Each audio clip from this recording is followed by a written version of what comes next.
13-iyun kuni ertalab boshlangan Isroilning Eronga qarshi operatsiyasi oqibatida Eron-Isroil qarama-qarshiligi yangi holatga o'tdi. Biz buni yangi urush boshlandi deb atay olmaymiz. Bu xatolik bo'lar edi. Sababi Eron-Isroil aloqalari va bu aloqalarni dushmanlik holati uzoq yillarga borib taqaladi. Zamonaviy Isroil davlati yaratilgan davrdan boshlab to 1980-yillargacha Isroil bilan Eron o'rtasidagi aloqalar do'stona hamkorlikka asoslangan edi. Sababi Eron ham, Isroil ham atrofdagi arab davlatlari bilan qarama-qarshi holatda bo'lishgan. Isroilning arablar bilan muammosi Falastinga borib taqaladigan bo'lsa, Eron bilan arablar o'rtasidagi nizo o'rta asrlarga qarab ketadi. Sababi Eronni o'rab olgan qo'shni davlatlarning barchasi va asosan arab davlatlari islomning sunniy mazhabiga mansub. Eronda esa asosiy xalq islomning shia mazhabiga mansub. Buni oqibatida Eron tashqi siyosatda qo'shni davlatlardan yakkalanib qolgan. 1979-yilgi islomiy inqilob oqibatida Eronda hokimiyatga kelgan shia dindorlar, ayatolalar o'zlarining asosiy tashqi siyosatini Falastinni himoya qilish va Isroilni yo'q qilishga qaratdi. Buni oqibatida islom dunyosida Yaqin Sharqdagi Falastinni himoyachisi sifatida ittifoqdoshlar olib, bu islom dunyosining yetakchisiga aylanish maqsad bo'lgan. Lekin shunga qaramasdan 80-, 90- va hozirgi davrga qarab ko'plab arab musulmon davlatlari Eronga qarama-qarshi bo'lib qolishmoqda. 80-yillarda 1980-88-yilda 8 yil davomida Iroq bilan Eron o'rtasidagi qonga botar urush ham bundan dalolat beradi. So'nggi yillar davomida arab davlatlari Falastin muammolaridan o'zlarini chetga olib, g'azoliklarga, boshqa falastinliklarga yordam bermay qo'ygani oqibatida falastinlik terrorist guruhlarida asosiy sarmoyadorlardan biri Eron bo'lib qoldi. Livandagi Hezbollah, G'azodagi Hamas bu Eronni proksi kuchlari hisoblanadi. Hezbollahning rahbarlari, Hamas rahbarlari ko'pchiligi Erondan boshpana topishgan va u yerdan turib G'azodagi terrorchi guruhlarni boshqarib kelishadi. Erondan mablag' olishadi, Erondan raketalar olishadi, harbiy texnologiyalar, texnikani olib, bu qurol-yarog'ni Isroilga qarshi ishlatishadi. Oqibatda Eronni panohi ostida shu yillar davomida minglab Isroil fuqarolari teraktlarda, urushlarda halok bo'lishdi. Shuning uchun Isroil bilan Eron o'rtasidagi dushmanlik nizolari ko'p yillarga borib taqaladi. Bundan tashqari Eron doktrinasida, Eron tashqi siyosatida Isroil davlatini yo'q qilish siyosati bor. Bu dunyodagi yagona davlatki, boshqa davlatni yo'q qilishni o'zini asosiy siyosati sifatida ko'radigan davlat bu Eron. Eronni ayatolalari, harbiy rahbarlari, oliy rahbarlari, Eron prezidentlari ochiqchasiga xalq o'rtasida, televideniyaga, har xil marosimlarda ko'p marta Isroil davlatini yo'q qilishlari haqida gapirishgan va bu ularni asosiy rejasi hisoblanadi. Yo'q qilish ne prosta davlatni tan olmaslik yoki bu davlatdan aholini haydash, yo'q. Bu davlatni O'rta Yer dengiziga butun aholisini cho'ktirib, portlatib yo'q qilib yuborish.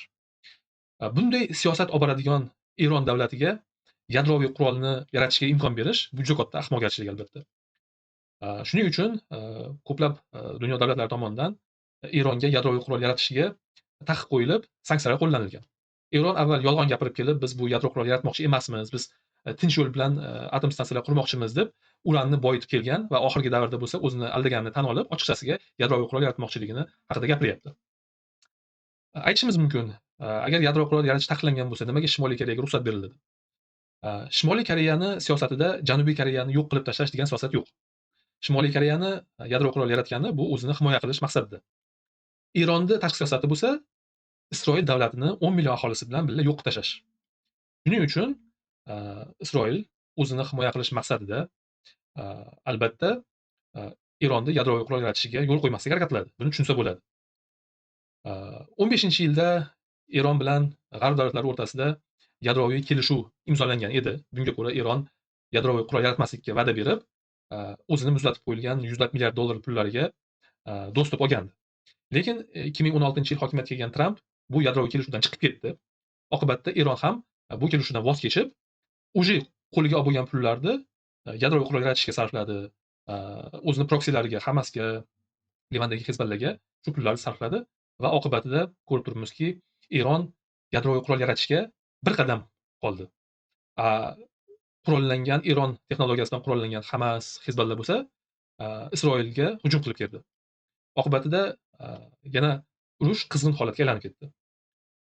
2025-yili yana hokimiyatga kelgan Tramp o'zi chiqib ketgan yadroviy kelishuvga qaytib, Eron bilan yangi kelishuv imzolashga harakat qildi va Eronga vaqt berdi.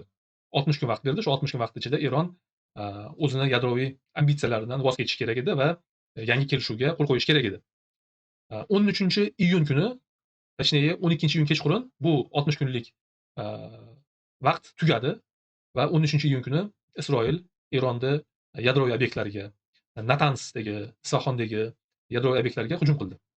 200 dan oshiq harbiy samolyot qatnashgan bu hujumda Eron Genshtabi rahbari, Eron Islom inqilobi himoyachi qurolli kuchlari, bu davlat ichidagi davlat hisoblanadi, shuni rahbari, aviatsiya, bespilotniy aviatsiya rahbarlari, eng ko'p, eng yuqori darajadagi yadroviy, kimyoviy olimlar likvidatsiya qilindi. Eron harbiy rahbarlari, harbiy kuchlari rahbarsiz qoldi. Birinchi kuni Eron Isroilga javob bera olmadi. Chunki PVOsi, tayyor bo'lib turgan aviatsiya, raketa ballistiklari ham yo'q qilingan edi. Lekin 14-kun kechqurun Isroilga 200 ga yaqin ballistik raketa otildi va bu ballistik raketalardan bir qismi Isroil shaharlariga tushdi va 4 kishi halok bo'lgani haqida aytilmoqda. Bir nechta ballistik raketalar Mudofaa vazirligi binosiga ham tushgan. Albatta bunday katta udar oqibatida Isroil ham talafot ko'rmoqda. Endi tasavvur qiling, mana shu ballistik raketalarda atom bombasi bo'lsa, oqibatida Tel Avivda bir necha million odam o'lib ketishi mumkin srazu.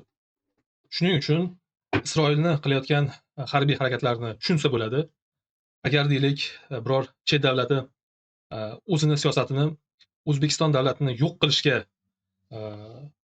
va'da berib amalga oshirganda va O'zbekistonni yo'q qilish uchun yadroviy qurol yaratishni boshlaganda, biz ham, O'zbekiston ham o'zini himoya qilib, bu davlatga hujum qilishimizga haqqimiz bo'lardi. Bu urush davom etyapti. Bugun, erta va keyingi kunlar harbiy kuchlari, harbiy aviatsiya kuchlari, raketalar Isroil bilan Eron bir-biriga otib, bir-biriga talafot ko'rsatishni davom etadi. Agar o'zgarishlar bo'lsa, biron bir regionga ta'sir qiladigan o'zgarishlar bo'ladigan bo'lsa, bu haqda ham video olamiz.